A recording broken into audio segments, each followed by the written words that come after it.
పరిశుద్ధుడా, మహోన్నతుడా, సర్వుడు, దయగలిగిన తండ్రి, కృప కలిగిన రాజా,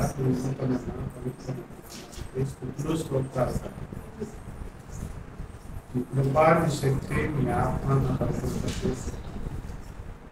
మీరు మమ్మల్ని బలపరచండి, ముందుకు నడిపించండి.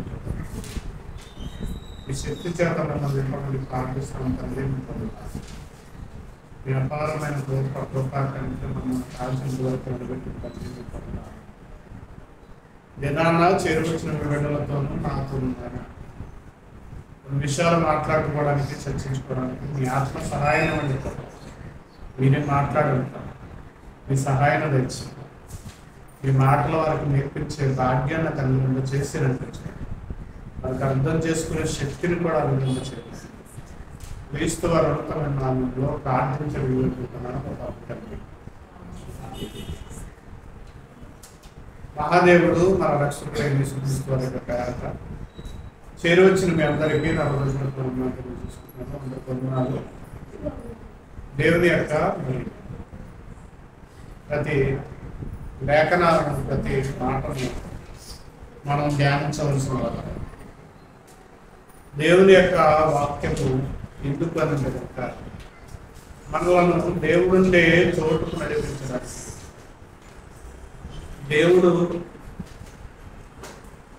దేవునితో మనం ఉండడానికి ఒక చోట అనేది దేవుడు నిర్ణయిస్తున్నాడని మనం ఎన్నోసార్లు దేవుని యొక్క మాటల ద్వారా ఆ చోటుకు వెళ్ళాలంటే కనుక ప్రతి మనిషికి కూడా మరణం అనేది వస్తుంది. ఆ మరణాన్ని రుచి చూసి ఆ మరణంలో అనుభవించి వెళ్ళవలసిన వారే కానీ ఎవరు కూడా దేవుడు ఉండే చోటు లేదా పరలోకానికి చేరుకునే అవకాశం లేదు. ఈ శరీరం ఉన్నంత కాలం కూడా ఈ శరీరానికి దేవుడు మరణ ఆహ్వానం అనే దాన్ని ఇచ్చాడు. మరణ ఆహ్వానాన్ని ప్రతి ఒక్కరికి ఉంది. లేని వారంటే ఎవరు కూడా లేదు. ఈరోజు వివాహం అనేది చేసుకుంటాం. దానికి వివాహ పత్రికలు ఉంటాయి, ప్రకటనలు ఉంటాయి. అవి మన బంధువులకి, మన గ్రామంలో ఉన్న వాళ్ళకి మాత్రమే ఆహ్వానిస్తాం. వేరే ఎవరికి కూడా ఇవ్వరు. ఎందుకు ఇవ్వమంటే కనుక ఆ ఆహ్వానానికి తగిన వాళ్ళు వాళ్ళ మాత్రమే మనం చేసుకునే కార్యక్రమానికి లేదా వివాహానికి వాళ్ళ మాత్రమే అర్హులు కాబట్టి వారిని ఆహ్వానిస్తాం, అందరినీ ఆహ్వానిస్తాం. కానీ మరణం యొక్క ఆహ్వానం అనేది ప్రతి మనిషికి ఉంది, ప్రతి జాతి వాడికి ఉంది. అది ఏ కులస్తుడికైనా ఉంది. ఈరోజు నా కులం గురించి బాగా చర్చా విధానం అనేది ఎక్కువ జరుగుతుంది. మా కులం గొప్ప, మా కులం గొప్ప. ఇంకా ఒకప్పుడైతే కనుక ఫలానా అని పిలిచేవారు. ఈరోజు ఫలానా అని పిలుస్తున్నారు. ఫలానా ఈ కుల జాడ్యం అనేది బాగా పెరిగిపోయింది. మనుషులు ఇప్పుడు ఈ వనభోజనాలను పెట్టుకుంటారు. అది కూడా ఫలానా కులం, ఫలానా కులం. అంటే కులం యొక్క పేరుని ఏం చేస్తున్నారండి ఈరోజు ప్రమోట్ చేసుకుంటున్నారు, తెలియజేసుకుంటున్నారు. మాదిది మాదిది అని. ఏముందని చస్తే ప్రతి ఒక్కడు కూడా శవం. మళ్ళా ఎక్కువగా ఏమన్నారంటే జాతి వాళ్ళం అంటున్నారు. ఏ జాతి వాళ్ళం అంటే భారత జాతి మాది. ఇప్పుడు ఆగస్టు 15కి స్వాతంత్రం వచ్చిన దినానికి, రిపబ్లిక్ డేకి మాట్లాడతారు జాతి.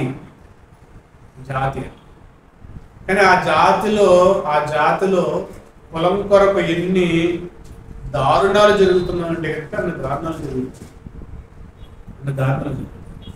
ఒక కుల విషయం, ఒక కులపు వాడంటే మరొక కులపు వాడికి పడట్లేదు.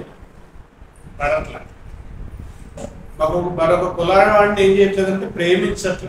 ఎందుకనంటే కనుక ఆ కులాన్ని చూసి అందుకే ఏ కులస్తుడికైనా సరే, ఏ మతస్థుడికైనా సరే ఒక ఆహ్వానం అనేది ఉంది. అదే మరణం. మరణం అనేది ప్రతి వ్యక్తి కూడా రుచి చూడాల్సిందే. అది పెద్ద కులం వాడైనా చిన్న కులం వాడైనా సరే, ఎవరికైనా సరే మరణం అనేది వస్తుంది. ప్రతి మనిషి కూడా మట్టిలోనికి వెళ్ళాలి. అందుకే బైబిల్ గ్రంథంలో ఒక చక్కటి మాట దేవుడు రాయించాడు. ఎందుకంటే ఈరోజు పొలం గురించి బాగా నెత్తుకొచ్చి మాట్లాడుతున్న, వెర్రవీగుతున్న ప్రతి ఒక్కరి గురించి కూడా దేవుడు ఒక విషయాన్ని తెలియజేస్తున్నాడు. కీర్తనల గ్రంథం 89వ అధ్యాయం చూడండి. బైబిల్ తెలిసి కీర్తనల గ్రంథం 89వ అధ్యాయం 48వ వచనం, 89-48వ వచనంలో దేవుడు ఒక సవాలు, ఛాలెంజ్ చెప్తున్నాడు. మరణము చూడక బ్రతుకు నరుడెవరు? మరణము చూడకుండా బ్రతుకే నరుడే లేడు.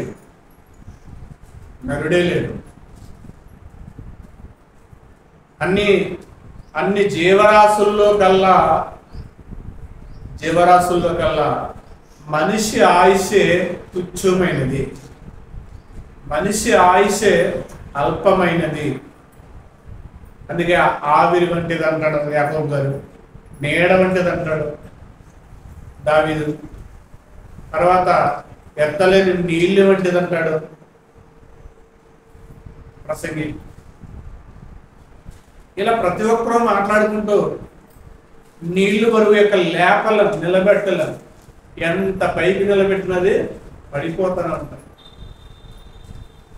మనిషి ఆవిరి కూడా పెంచలేనిది, సరిగ్గా నిలకడలేనిది ఏంటంటే కనుక మనిషి ఆయుషే, మరణమే, ప్రాణమే. ఒక వస్తువుకి నిలకడ అనేది ఉంది. కంపెనీ కూడా దానికి ఒక నిలకడ అనేది పెట్టాడు. అంటే ఆయుష్ ఎక్స్పైరీ.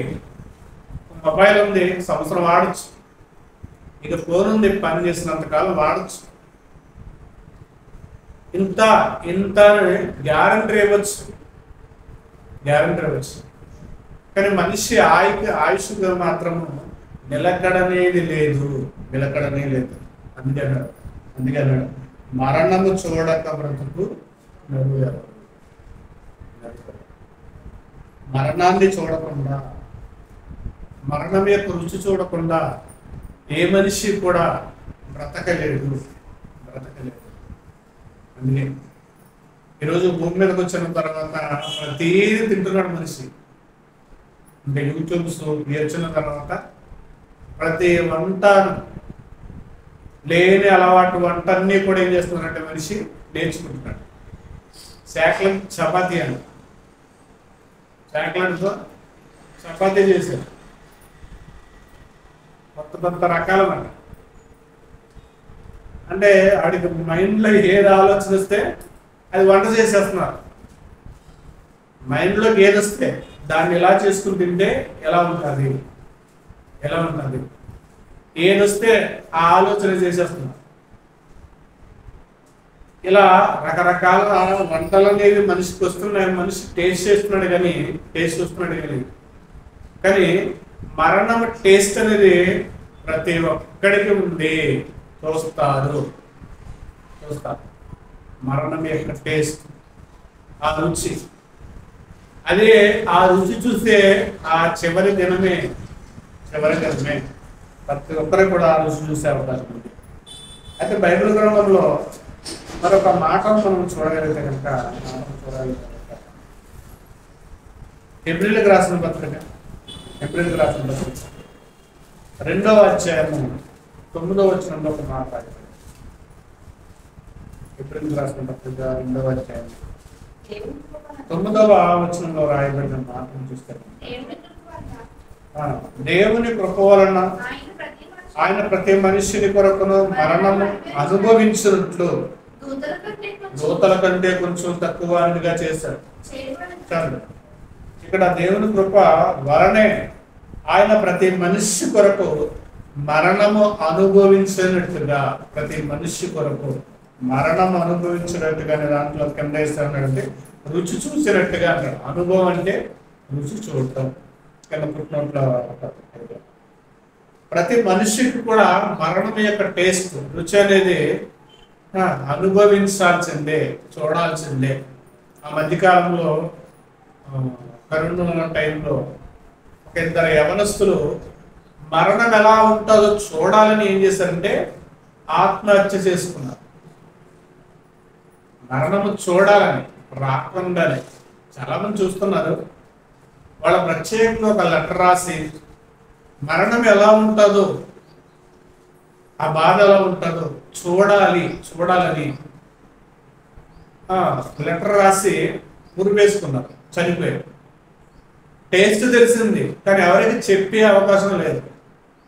అలాగే ఒక సైంటిస్ట్ కూడా ఏం చేశాడంటే కనుక ఆ మరణం యొక్క తాలూకా ఎలా ఉంటుందో చూడాలని ఏం చేశాడంటే కనుక ఒక విష సర్పాన్ని ఇంటికి తెచ్చుకుని కరిపించుకున్నాడు.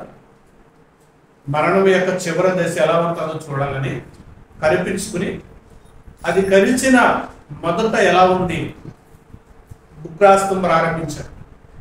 ఇదిగో కరిచిన వెంటనే అతనికి చెమటలు పట్టిందంట. గుండెలో కొన్ని నిమిషాలకి దడ పుట్టిందంట. మరి కొద్దిసేపటికి కళ్ళక మసకలు బారటం కనపడ్డాయంట. అలా ఉండే కొద్ది అతను రాయడానికి కూడా పెన్ను సహకరించట్లేదంట. చివరికి అతడు మరణమయ్యాడు. ఇలా ప్రతి ఒక్కరు కూడా మరణాన్ని చూద్దాం అని ప్రయత్నించిన వాళ్ళే అంటే మరణం యొక్క రుచి, మరణం యొక్క టేస్ట్ అనేది ప్రతి మనిషి కూడా అనుభవించాల్సిందే. మరణము చూడకుండా ఏ నరుడు కూడా బ్రతికి ఉండలేడు. ఎవరు కూడా బ్రతికి ఉండలేరు. అయితే మరొక మాట బైబిల్ గ్రంథంలో కనిపిస్తుంది. విచిత్రమైన ఒక మాట బైబిల్ గ్రంథంలో కనబడుతుంది. యోబు గ్రంథం 14వ అధ్యాయం. యోబు గ్రంథం 14వ అధ్యాయం 14వ వచనంలో రాయబడింది. 14వ అధ్యాయం 14వ వచనంలో రాయబడింది మాట, మరణమైన తర్వాత నరుడు బ్రతుకుతుందరా. ఈ మాట అనగానే మీకేమైనా పిచ్చి పట్టిందా అని సమాజంలో వాళ్ళు అడగచ్చు. మరణం అయితే ఇంకెలా బ్రతుకుతాడు? చనిపోయిన వాళ్ళు ఎలా బ్రతుకుతారు? ఈ ప్రశ్న తప్పు అని సమాజంలో ఉండే ప్రతి ఒక్కరికి వచ్చే ఆలోచన. మరణమైన తర్వాత కూడా ఎలా బ్రతకగలరు? చనిపోయిన తర్వాత కూడా ఎలా బ్రతకగలరు? దానికోసమే శాస్త్రవేత్తలు సైన్స్ ప్రయోగం అనేది చేస్తున్నారు. మనిషికి ఎక్కువ ఆయుష్కాలం ఇస్తారు. దాన్ని దేవుడే ఇచ్చాడు 10 సంవత్సరాలు. దాన్ని దేవుడే తగ్గించాడు.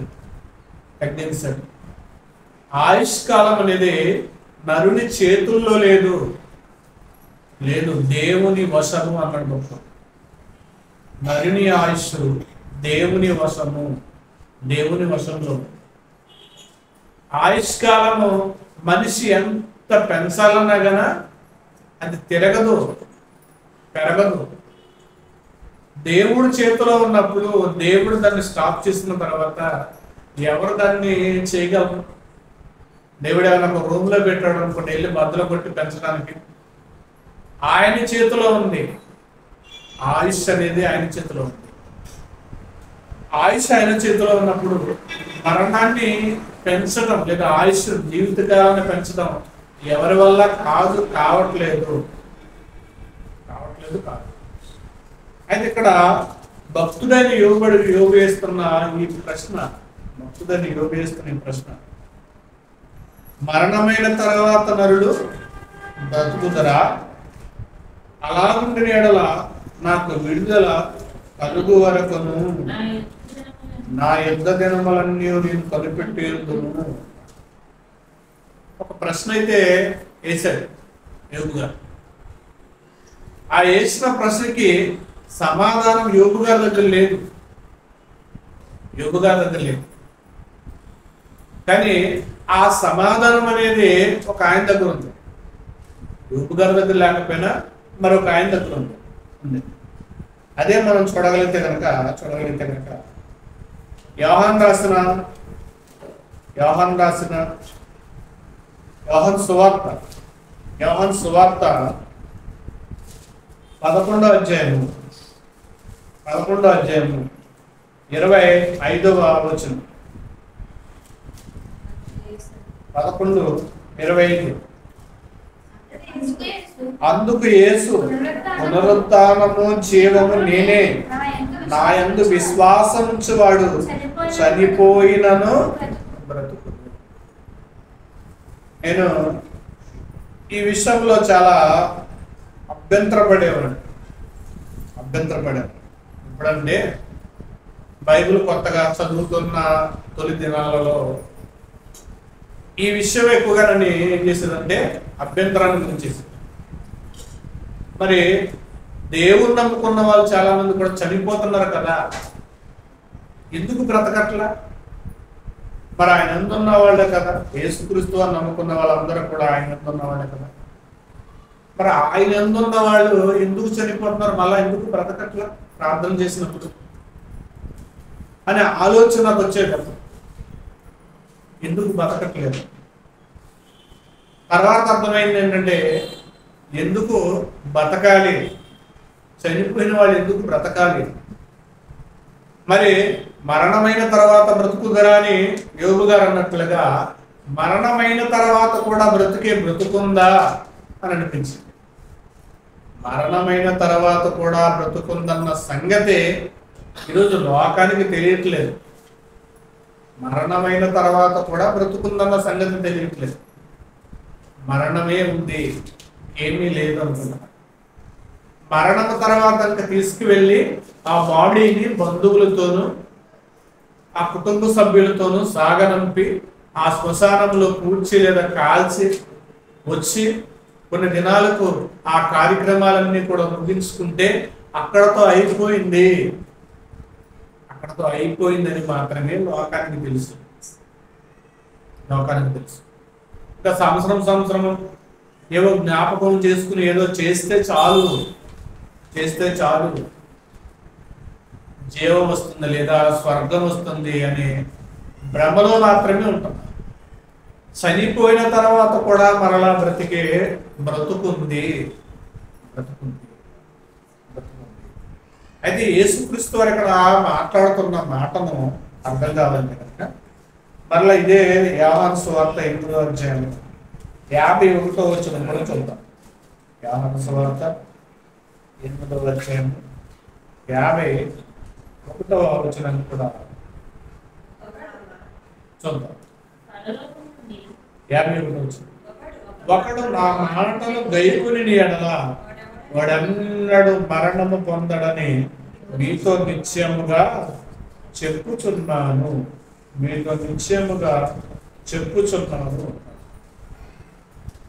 ఒకడు నా మాటను గైకొని ఎడల ఆడు మరణము పొందడని నిశ్చయముగా చెప్తున్నాను. ఇక్కడ కూడా ఈ విషయాన్ని మనము కొంతసేపు ఆలోచించినట్టు అక్కడ ఇదేమి ప్రశ్నగా అందరికీ కనబడుతుంది. యేసుక్రీస్తు వారు అంటున్నట్లుగా ఆయన మాట వింటే అతడు మరణము పొందడు. అంటే యేసుక్రీస్తు వారు చెబుతున్న మాటలను ఆలోచించి ఆ మాట ప్రకారంగా బ్రతికితే కనుక ఆ మనిషికి ఏమి లేదంటే కనుక మరణము తర్వాత కూడా ఉండే మరణము లేదు. మరణము తర్వాత కూడా ప్రతి మనిషికి కూడా మరణం అనేది ఉంది. అదే నరకము. అందుకే బైబిల్లో రెండవ మరణము, రెండవ మరణం, నరకం అనేది ఉంది. ప్రతి మనిషికి కూడా ఇక్కడ నుండి ఆహ్వానం అనేది ఉంది, మరణం అది. ఆ మరణాన్ని తప్పించుకోవడం ఎవరి వల్ల కాదు, ఆ మరణము తప్పించుకోవడం ఎవరి వల్ల కాదు. స్వయాన యేసుక్రీస్తు ప్రభుల వారే భూమి మీదకి వచ్చి శరీరధారిగా ఉండి కూడా ఆ మరణాన్ని అనుభవించాడు. ఆయన రుచి చూశాడు, ఆయన అనుభవించాడు. కానీ రెండవ మరణానికి తప్పించుకునే అవకాశం అనేది ఉంది, అవకాశం ఉంది. అదే యేసుక్రీస్తు వారు అంటారన్నమాట, పునరుద్ధానమును జీవమును నేనే, నా యందు విశ్వసించువాడు చనిపోయినను బ్రతుకును. ఆయన యందు విశ్వాసం ఉంచువాడు, ఆయనను నమ్ముకునేవాడు, ఆయనను వెంబడించే వాళ్ళకి మరణమైన తర్వాత కూడా వాడికి ఏముందంటే కనుక జీవం ఉంది, బ్రతికే అవకాశం ఉంది.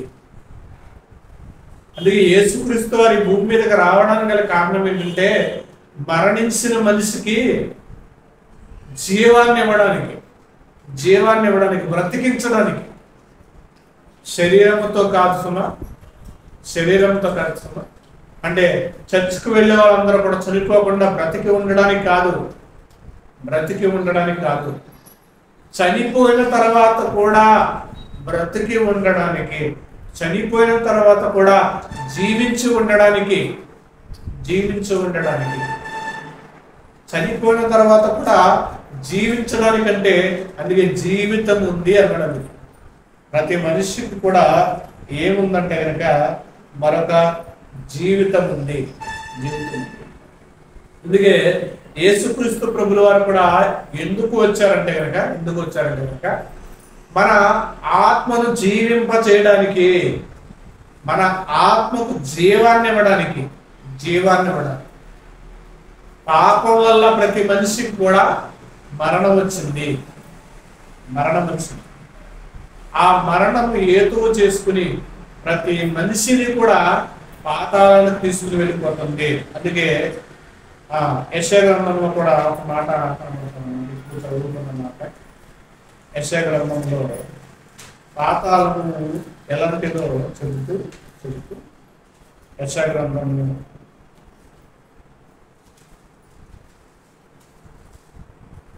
4వ అధ్యాయము 14వ వచనం. పాతాళం ఎలాంటిది అంటే కనుక చెప్తున్నారు. యెషయా గ్రంథము 4వ అధ్యాయము 14వ వచనం. అందుచేతనే పాతాళము గొప్ప ఆశ పెట్టుకుని అపరిమితముగా తన నోరు తెరుచుచున్నది. వారిలో గనులు, సామాన్యులు, మోస చేయవారు, హర్షించువారు పడిపోవుదురు. మరణం అవ్వగానే పడిపోయే లోకం, మనకి వీడియో సాంగ్స్ లో చూపిస్తారు. చనిపోయిన వాళ్ళని దేవదూత లాక్కుంటా వెళ్ళి ఇలా పడవేస్తారు, అలా పడిపోతుంటారు. మరణం అవ్వగానే ప్రతి మనిషి కూడా ఏమవుతున్నాడంటే పాతాళంలోనికి వెళ్ళిపోతున్నాడు, దిగిపోతున్నాడు అంటారు. మరి పాతాళంలోనికి దిగిపోయి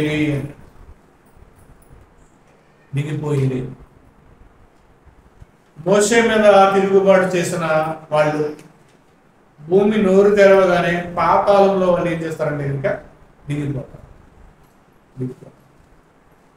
ఇలా ప్రతి మనిషికి కూడా మరణం అవ్వగానే పాతాళము వారిని ఏం చేస్తుందంటే కనుక మింగి వేస్తుంది అంటున్నాడు. పాతాళం గొప్ప ఆశ పెట్టుకుంది. మనకే ఆశలు ఉంటాయి భూమి, అవి చేయాలి, ఇవేమో చేయాలి అన్న ఆలోచన మనకు ఉంటుంది, ఆశలు ఉంటాయి. కానీ పాతాళనుకున్న ఒక ఆశ ఏంటంటే కనుక ప్రతి మనిషిని మింగాలి, ప్రతి మనిషిని కూడా నాలోనికి తీసుకుపోవాలి. ప్రతి మనిషి కూడా ఎదురు చూస్తుంది ఏంటంటే కనుక ప్రతి మనిషిని కోసం ఎదురు చూస్తున్నది పాతాళం. పాతాళం. అయితే మార్పు చెందే మనిషి కోసం మాత్రం, మార్పు చెందే మనిషి కోసం జీవాన్ని ప్రసాదించడానికి, జీవాన్ని వాడికి అనుగ్రహింప చేయడానికి యేసుక్రీస్తు ప్రభులు వారు ఏం చేస్తారంటే కనుక ఆయన యందు విశ్వాసం ఉంచేవాడు ఆ పాతాళం అనే మరణములోనికి పడడు. ఆయన క్యాచ్ పట్టుకున్నాడు, పడకుండా ఆయన ఆ పాతాళంలో పడకుండా ఆయన ఏం చేస్తాడంటే క్యాచ్ పట్టుకున్నాడు. ఎందుకని? ఆయన యందు విశ్వాసం ఉంచితే, ఆయన యందు విశ్వాసం ఉంచితే, ఆయనను నమ్ముకుంటే, ఆయనను అంగీకరిస్తే. అందుకే ఒక విషయం బైబిల్లో మనకు కనపడుతుంది. కొరింథీయులకు రాసిన పత్రికలో ఈ మరణ విషయంలో యేసుక్రీస్తు వారు ఎంత ఫైట్ చేశారంటే కనుక, ఎంత ఫైట్ చేశారంటే చూడండి. కొరింథీయులకు రాసిన పత్రిక, మొదటి పత్రిక 15వ అధ్యాయం 54వ వచనంలో నుండి మనం చూడగలిగితే కనుక 54వ వచనం నుండి చూడాలి. ఈ క్షయమైనది అక్షయత్వం ధరించుకున్నప్పుడు, ఈ మత్యమైనది అమర్త్యం ధరించుకున్నప్పుడు విజయముందు మరణము మింగివేయబడినని రాయబడిన వాక్యం నెరవేరు. ఓ మరణమా నీ విజయం ఎక్కడ? ఓ మరణమా నీ ముల్లెక్కడ? మరణపు ముళ్ళు పాపము, పాపముకున్న బలమే ధర్మశాస్త్రము. అయినను మన ప్రభు అయిన యేసుక్రీస్తు మూలముగా మనకు జయమని గురించుకున్న దేవునికి స్తోత్రము. అంటే యేసుక్రీస్తు వారు మన మరణం నుండి ఏం చేస్తున్నాడంటే బ్రతికిస్తున్నాడు. ఎందుకంటే మరణంతో పోరాటం చేసి ఆయన ఏం చేస్తాడంటే గెలిచాడు కాబట్టి, తిరిగి లేచాడు కాబట్టి. ఆ ఫైట్ లో యేసుక్రీస్తు వారి విజయాన్ని సాధించారు. ముందు చనిపోయిన వాళ్ళకైనా, ఇప్పుడు చనిపోయిన వాళ్ళకైనా, తర్వాత చనిపోయిన వాళ్ళ గురించి అయినా యేసుక్రీస్తు వారు మరణముతో ఏం చేశారంటే కనుక పోరాటమే చేశాడు. ఎందుకంటే ఆయన యందు విశ్వాసం ఉంచే వాళ్ళకి జీవాన్ని ఇవ్వడానికి, నిత్య జీవాన్ని ఇవ్వడానికి, మనకి రెండవ మరణంలో పాలు పొందకుండా, మరణించుకోకుండా ఉండడానికి, ఆయన జీవాన్ని అనుగ్రహించడానికి, మనకి జీవాన్ని అనుగ్రహించడానికి ఆయన ఏం చేశారంటే మరణముతో పోరాటము చేసి మనకు జయాన్నిచ్చాడు. మనకు జయాన్నిచ్చాడు కాబట్టి ఇప్పుడు ఆయన యందు విశ్వాసం ఉంచిన వాడు చనిపోయినను బ్రతుకును. అందుకోసం రాయబడిన మాట. ఆ విషయమై యేసుక్రీస్తు వారు చెప్పిన మాట. అందుకే అన్నాడు, పునరుద్ధానమును జీవము నేనే, నా యందు విశ్వాసం ఉంచిన వాడు చనిపోయినను బ్రతుకును. ఆయన యందు విశ్వాసం ఉంచితే, ఆయనతో జీవిస్తే, ఆయన వాక్య ప్రకారంగా మనము పాప క్షమాపణ పొంది, బాప్తిస్మం పొంది నడుచుకున్నట్లయితే కనుక మరణము, రెండో మరణము మనల్ని ఏం చేయదంటే సమీపించదు. అందుకే ధనవంతుడు చనిపోగానే పాతాళానికి వెళ్ళిపోయాడు. ధనవంతుడు చనిపోయి పాతాళములో అప్పుడు యాతన పడిను ఉన్నాయి. చూద్దాం. లూకాసు వార్త 16వ అధ్యాయం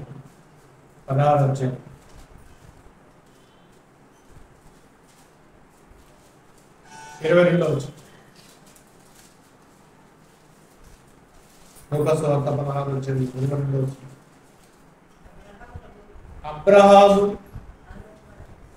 అబ్రహాము రొమ్మున 22వ వచనం. ఆ దరిద్రుడు చనిపోయి దేవదూతల చేత అబ్రహాము రొమ్మున ఆనుకున్నట్టుకు కొనుక్కోబడింది. ధనవంతుడు కూడా చనిపోయి పాతి పెట్టబడి, అప్పుడు అతడు పాతాళములో బాధపడుచు కన్నులెత్తి చూస్తాడు. అతడు చనిపోయి పాతాళములో కన్నులెత్తి చూస్తున్నాడు. అంటే అప్పటికే పాతాళం ఏం చేసిందని మింగేసింది, ఆహ్వానం చేసింది. పాతాళం యొక్క ఆహ్వానం అనేది అందేసింది. అంటే రెండో మరణంలో ఏం చేశాడంటే పడిపోయాడు. ఇంకా బ్రతికే ఛాన్స్ చాలా మంది యాక్సిడెంట్లోనికి ఇలా వెళ్ళి ఇలా వచ్చేవాళ్ళు ఉన్నారు.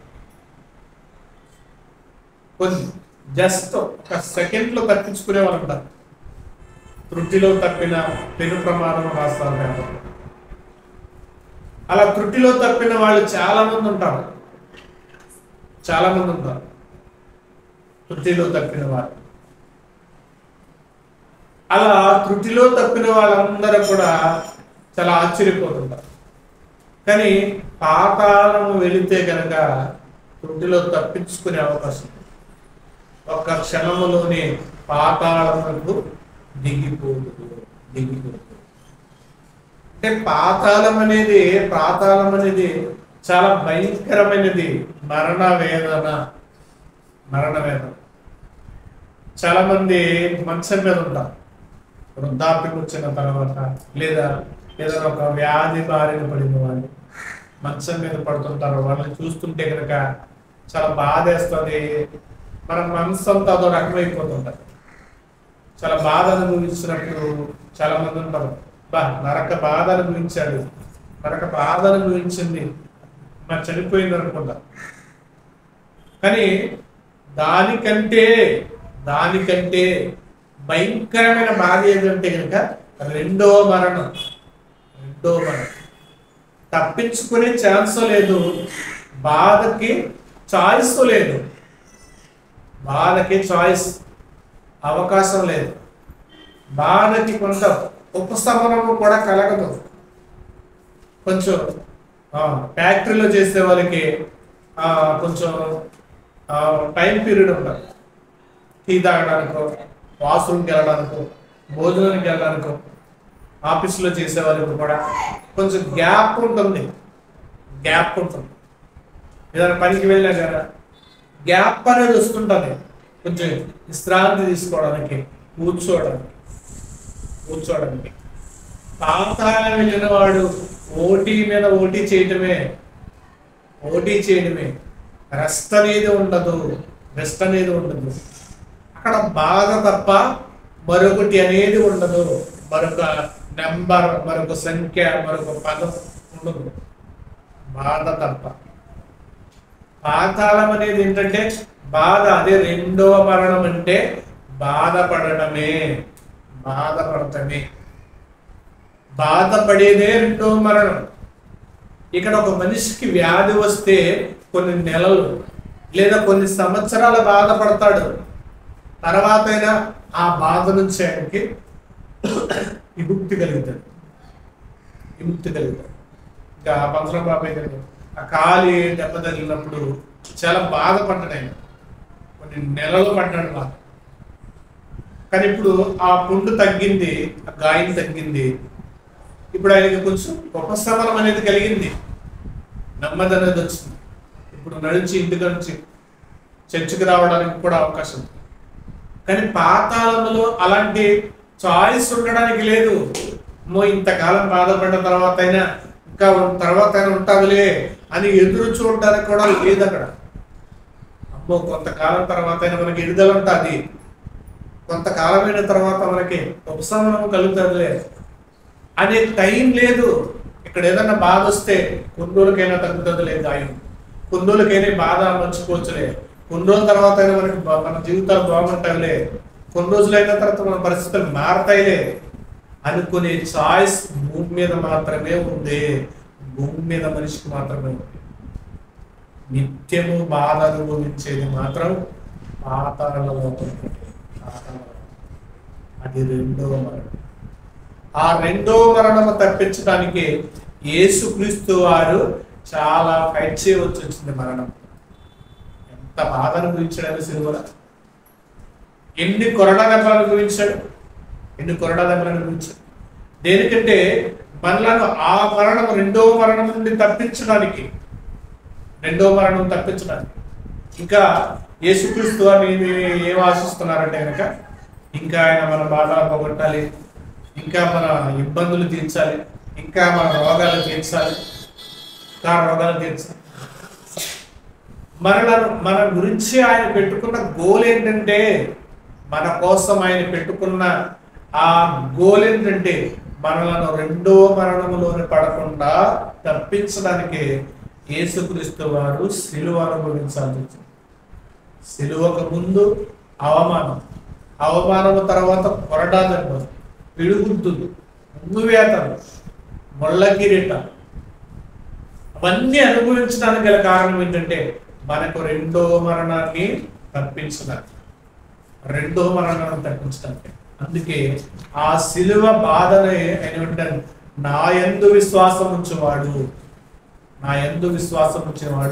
చనిపోయినను నా యందు విశ్వాసం ఉంచితే కనుక ఈ జీవితంలో ఆ మనిషికి మరణం రాదని చెప్పట్లేదు, మరణం వస్తుంది. కానీ నేను తప్పించాల్సిన మరణం ఏంటంటే రెండో మరణం. అందుకే యోహాను సువార్త 6:6 అంటాడు, ఆత్మయే జీవింపచేయుచున్నది, శరీరం కేవలం నిష్ప్రయోజనం. శరీరం నిష్ప్రయోజనమైన శరీరం కోసం ఆయన ఎందుకు వస్తాడు? ప్రయోజనానికి ఇచ్చే ఆత్మను రక్షించడానికి యేసుక్రీస్తు వారి లోకానికి వచ్చాడు. ప్రయోజనాన్ని చేకూర్చడానికి, మనలను రెండో మరణాన్ని తప్పించడానికి. అది ఎంత బాధ అంటే కనుక అది అసలు యుగ యుగాలు అన్నాడు. అందుకు యుగ యుగాలు అంటే రౌండ్ అప్ అవుతుంది తప్ప రౌండ్ సర్కిల్కి ఏముండదంటే ముగింపు ఉండదు. రౌండ్ సర్కిల్కి ముగింపు ఉండదు, దాన్ని పట్టుకోలేము. రౌండ్ సర్కిల్ తిరగటమే. స్కేర్ బిట్టుకైనా అవసరమైతే బోళ్ళు వస్తాయి, గ్యాప్లు వస్తాయి. కానీ రౌండ్ సర్కిల్కి ఏముండదంటే ముగింపు ఉండదు, తిరగటమే. పాతాళం కూడా రౌండ్ సర్కిల్ అంటే అందులో ఉండటమే తప్ప దానికి ముగింపు అనేది లేదు. ఆ బాధకు ముగింపు లేదు, అక్కడికి వెళ్ళిన వారికి ముగింపు లేదు. అక్కడ వాదార్పు అనేది ఉండదు, అయ్యో ఇక్కడ ఎవరైనా బాగోకపోతే వెళ్ళి మనం పలకరిస్తుంటాం, అయ్యో జాగ్రత్తగా ఉండండి, అవి చేయండి, ఎలా ఉండండి అని ధైర్యపరుస్తుంటాం. కానీ అక్కడ ధైర్యపరిచేవాళ్ళు కూడా ఉండరు. మనిషికి అందుకే అన్నమాట, మరణము తప్పించుకున్నట నరునికి సాధ్యం కాదు. మరణం యొక్క వసుము కాకుండా ఎవడు బ్రతకడు, మరణం రుచి చూడకుండా ఎవడు ఉండలేడు. కానీ రెండవ మరణాల్లోనికి పాలు పొందితే కనుక చాలా భయంకరమైనది.